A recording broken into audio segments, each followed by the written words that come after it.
Good morning, Philippines.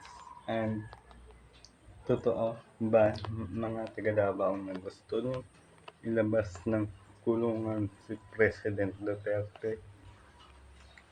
Ay nako, he deserved to be in jail.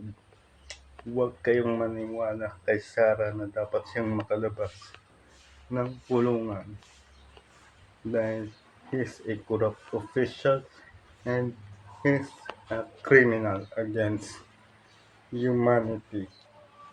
Ang dami niyang pinatay diyan sa inyong lugar at sa buong Pilipinas. Noong presidente siya ng Pilipinas at naging mayor siya ng inyong syudad diyan sa Davao.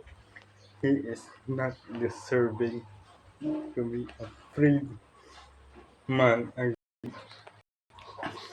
his in International Criminal Court. He is a criminal against humanity. That's his case. Marami siyang pinatay na tao. Yan ang totoo. Peke ang kanyang drug war. Is also a drug dealer.